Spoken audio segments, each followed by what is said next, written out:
Bienvenidos a una nueva clase en la que vamos a estar hablando sobre algunos factores importantes a nivel compositivo en cuanto a la pintura mural. Como es costumbre, vamos a iniciar hablando sobre el concepto de qué es pintura mural y qué es muralismo. Pintura mural comúnmente ese término se le brinda a la pintura que es elaborada sobre muros, paredes, techos o superficies similares que estén integradas dentro de un espacio arquitectónico. Esta tuvo su origen en la pintura rupestre y con el tiempo se ha mantenido y ha evolucionado constantemente a lo ancho del mundo, siendo plasmada en numerosos espacios públicos y mostrando escenas cotidianas, identidad, cultura, revolución y otras temáticas que han ido dependiendo mucho del contexto en el que se han desarrollado, la cultura que los ha construido y en general de todas las variantes externas y contextuales de cada una de las culturas o regiones en las que esta manifestación se ha dado presente. En cuanto al muralismo, este ha sido un movimiento activista que nació en México tras la Revolución Mexicana durante la primera mitad del siglo XX y sus mayores exponentes son Diego Rivera, José Clemente Orozco y David Alfaro Siqueiros. Son los tres artistas más representativos del movimiento y que tuvieron una incidencia o una influencia directa en otras regiones de Latinoamérica también a través de su arte. Este se centraba en un arte público de sentido social y político, exaltaba factores como la identidad, la naturalidad del hombre con base en sus orígenes y giraba en torno a los ideales de la revolución. Mostraba no únicamente escenas cotidianas, sino que también trataba de plasmar personajes importantes en la historia de México o de reflejar el contexto o los sucesos particulares que estaban sucediendo en esta región. Los artistas representaban en espacios públicos la historia de México, sus ideales, pensamientos, hacían denuncias a través del arte sobre aquello en lo que tenían cierto descontento y a su vez reflejaban lo que era su contexto social. Esto siempre abonándole una carga vital dirigida hacia las influencias y los ideales de los efectos de la Revolución Mexicana. Consideraban la pintura mural como un medio por y para el pueblo. Su estética resaltaba la riqueza del trabajador e indígena, el valor de los pueblos y la exaltación de su lucha, ya que el hombre o en sí el civil mexicano tenía un alto valor en el sentido de sociedad que ellos buscaban evocar. Rápidamente su influencia se expandió a nivel latinoamericano en países como Chile y Argentina y especialmente en aquellas regiones en las que en aquel momento se contaba con una dictadura a nivel de gobierno y que también esos ideales de la revolución, el reflejar el descontento y exaltar más bien al pueblo, se acoplaba a sus mismos contextos. También abonando a esto, hay que tener en cuenta que estos artistas también llegaron a hacer manifestaciones murales en algunos de estos países, por los que su expansión o su influencia fue mucho más rápida y más significativa. Ahora bien, vamos a hablar sobre algunas características de los murales en el sentido general.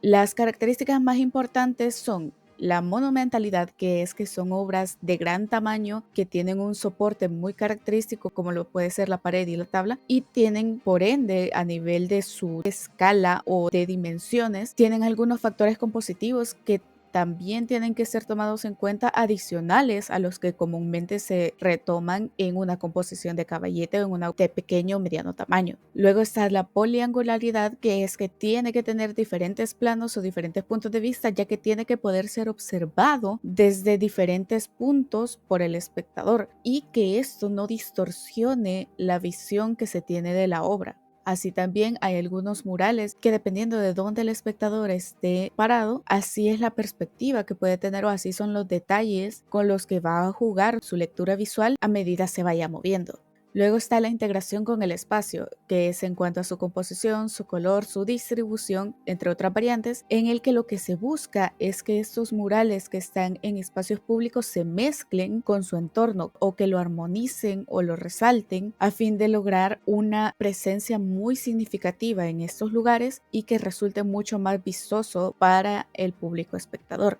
En cuanto a su lenguaje visual, tanto su lectura y la relación entre los elementos también adquieren otra dinámica debido a que se tiene que encargar el artista que el espectador realmente haga una lectura visual de todos los elementos o al menos de la mayoría, especialmente en aquellos murales en los que contiene una carga extra en cuanto al significado que debe ser comprendido por quien lo está viendo.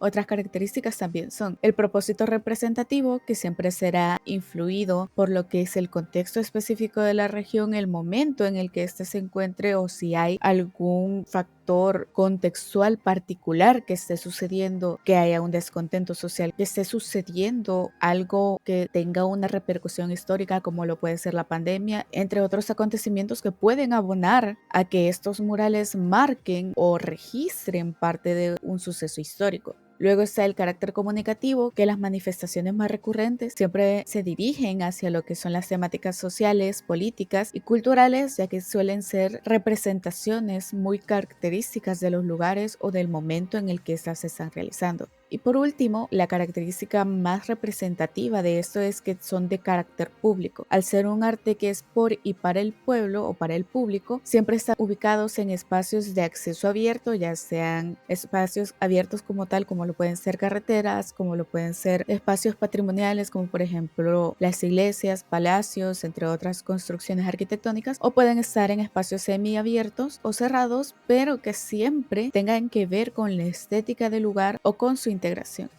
Ahora bien, en cuanto a las superficies, las dos más comunes son la pared, que en esto pueden ser superficies de cemento recubiertas con cal, pueden ser muros como tal en las casas, en las construcciones, en los callejones, y que este es realmente el soporte por excelencia sobre el que este se presenta en los lugares públicos, pero también se pueden encontrar manifestaciones realizadas sobre tabla, como en este caso de ejemplo que son obras encontradas en el Museo Colonial de Antigua Guatemala, y que todas estas expresiones están realizadas sobre tabla y con la técnica del óleo. Retomando esto, vamos a pasar al siguiente punto, las técnicas más representativas a nivel pictórico. En esta contamos con 5. La primera es la pintura al temple. Esta técnica utiliza un pigmento disuelto en agua y en aglutinantes como lo pueden ser la grasa animal, la yema de huevo, algunos materiales orgánicos similares o cola. Esta técnica se usó especialmente sobre tabla en la Edad Media y en el Renacimiento. Es la técnica más antigua conocida para los murales y muchas de estas obras aún han permanecido a través del tiempo y ha seguido usándose incluso durante el siglo XX. Luego está la técnica del fresco. Se aplica sobre la preparación fresca del soporte que tenga una base mayoritaria de cal, y lo que se busca con esta técnica es que durante las primeras 24 horas luego de su aplicación se haga el tratamiento pictórico, ya que a partir de las 24 horas empieza el proceso de secado de la cal y por ende luego de este proceso todo aquel tratamiento pictórico que se agregue ya no va a adherirse al soporte, por lo que si se sobrepasa estas horas lo que se hace es agregar detalles a través de la técnica del temple. Como tercera técnica está el óleo, la cual llegó a competir con la pintura al temple desde alrededor de los años 1500 en adelante a nivel de muchas regiones, y esta fue utilizada principalmente sobre tabla, que es lo que hablábamos anteriormente. Este es uno de los murales encontrados en el Museo Colonial de Antigua Guatemala, la cual fue realizada precisamente en técnica de óleo sobre tabla. Luego está el acrílico, que con la llegada de este y su utilización durante la primera mitad del siglo XX, teniendo un uso importante dentro de lo que fue el muralismo, vino a marcar un antes y un después para la pintura mural debido a que sus características de secado facilitan una mayor resistencia a través del tiempo, un menor tiempo de secado, permite el trabajar capas por encima de las que ya están y que puedan adherirse correctamente y de manera general que puedan persistir en el lugar a pesar de las condiciones externas por mucho más tiempo. Y como algo muy común y contemporáneo al momento en el que estamos, se encuentra el graffiti, la cual pone en perspectiva desde un punto de vista más urbano a la pintura mural, en la que se puede aplicar a través del aerosol y del aerógrafo. Esto con tal de poder dar un acabado muy limpio, muy detallado, al igual que con las otras técnicas conocidas. Ahora bien, hablemos en cuanto a la preparación y la conservación de los murales. En cuanto a la preparación de la superficie, esta va a depender del tipo de superficie en cuanto al material y a la textura en la cual esté construida y del entorno en el que éste estará expuesto, que puede ser abierto, semiabierto o cerrado, evaluando materiales con buena resistencia a esos entornos y superficies específicos. Esto es muy importante al momento de querer hacer una preparación para una pintura mural, ya que no todas las bases de preparación van a adherirse de la misma manera a las distintas superficies, o no todas estas superficies van a lograr tener una resistencia apta a través del tiempo con todos los materiales. Hay que tener en cuenta de si es una superficie rugosa, si es de piedra, si es de cemento, si tiene un recubrimiento con cal, si va a estar muy expuesto a aspectos como lo es la lluvia, el polvo, la suciedad, la intervención humana u otros factores, debido a que la idea principal de la preparación es impermeabilizar la superficie para prevenir que no sea afectada por la humedad. Esta preparación es para garantizar también una buena adherencia del pigmento al soporte que va a estar utilizándose. Por lo que independientemente de si se está trabajando sobre pared con los diferentes tipos de pared existentes o si se está trabajando sobre tabla, independientemente del tipo de madera que se está utilizando, es necesario crear esta preparación para que ésta pueda conservarse por mucho más tiempo. Luego está lo que es la bocetería y el traslado, que esto puede ser a mano alzada, puede ser a escala, puede aplicarse por cuadrícula o guía con ayuda de un proyector u otras técnicas, y esto se busca hacer manteniendo la fuerza, armonía e interés compositivo del mural. Esto tiene que ir adaptándose a las dimensiones y características de la superficie a intervenir, como puede verse en el caso de la foto, que se cuenta con ciertos relieves en el espacio de la pared y que no es totalmente lisa, y estos espacios tienen que ser aprovechados o la pintura debe ser adaptada a estos volúmenes para que la perspectiva que tenga el espectador no se distorsione a raíz de estos relieves. Luego está el tratamiento pictórico, que para esta la elección de pigmentos y de la técnica también se verá directamente influida por el tipo de superficie y su entorno, así como de las características particulares de la técnica que se ha elegido utilizar, ya sea graffiti, sea acrílico, sea óleo. Cada una de estas tiene una aplicación particular que debe ser tomada en cuenta y cuyas propiedades también deben ser tomadas en cuenta, especialmente si lo que se quiere generar es una mayor resistencia. Es necesario alejarse periódicamente de la obra para evaluar cómo se percibe esta con la distancia en la que el espectador debería de verla. Por último está lo que es la conservación, que en esta se aplica un barniz luego de haberse secado la ejecución pictórica con el fin de proteger la obra de aspectos como la luz, ya sea natural o artificial, el polvo, las lluvias, la intervención humana y otras variantes externas.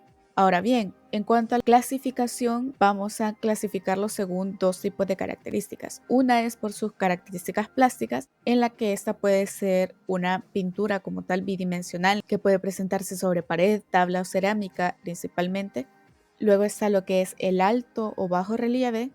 que se presenta con materiales como el cemento, mármol, resina, madera, piedra reconstruida, que son aquellos murales que sale de la bidimensionalidad y que puede ser observado o sentido por el espectador. Luego está la técnica mixta, mezclando la técnica de la pintura bidimensional con la presentación de algunos relieves, o en este caso de esta obra que incluso incluye mosaicos. Y luego están los murales realizados de manera cerámica o por teselas, lo cual significa aplicar en muros o pisos pequeños fragmentos de materiales cerámicos o no cerámicos para construir una forma deseada que pueda ser conformada por estos fragmentos y el uso del color.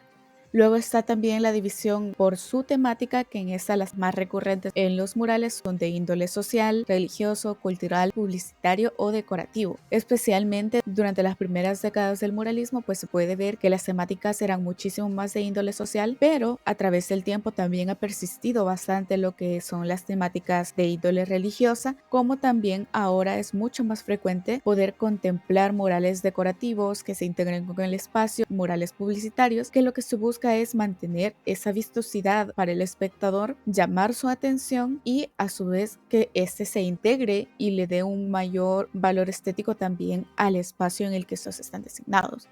Por último, vamos a analizar de manera un poco más específica cuáles son aquellos elementos compositivos adicionales a lo que suele contemplarse normalmente al momento de la composición de una obra, que juegan un papel importante especialmente en la pintura mural. Para esto vamos a analizar dos obras de David Alfaro Siqueiros, en la que la primera es La Nueva Democracia, y primero vamos a ver como tal la parte más importante de esta pintura, ya que es un tríptico, pero la parte central de esta es la que estamos viendo en pantalla. Ahora bien, hay que tener en cuenta muchos factores a nivel compositivo que le dan una mayor vida o una mayor vistosidad a los murales y que juegan un papel muy a favor para poder captar la atención del público. Dentro de estas vamos a hablar primero sobre lo que son las formas circulares. El jugar con diferentes tipos de formas en la composición crea un mayor dinamismo, un mayor movimiento, una mayor riqueza visual para la pieza y en este caso, por ejemplo, si empezamos por los círculos, podemos ver que hay una gran serie de formas circulares a través de la pieza, así como también es posible ver líneas rectas sobre las cuales se disponen los elementos, algunas formas triangulares en el espacio positivo, es decir, donde se encuentran las figuras o los elementos como tal que se están queriendo plasmar en espacios como lo puede ser del rostro a los hombros, de los hombros hacia el abdomen,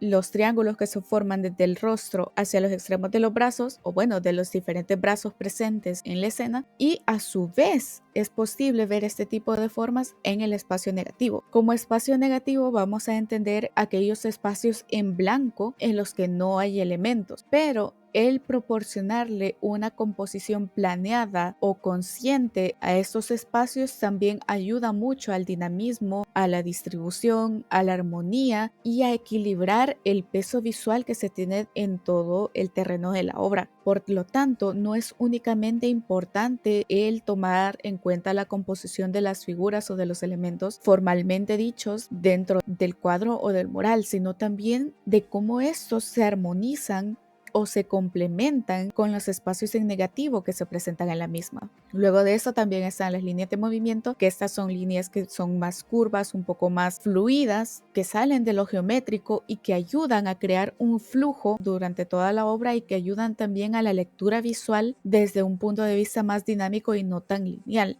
Luego de eso está también lo que es la composición a nivel cromático, en el que en la parte inferior se puede ver todas las tonalidades más representativas o más significativas dentro del cuadro, en el que, al igual que como se ha dicho antes, no se aborda únicamente los colores de los elementos, sino también del entorno o de la atmósfera o fondo general en el que las figuras están integradas.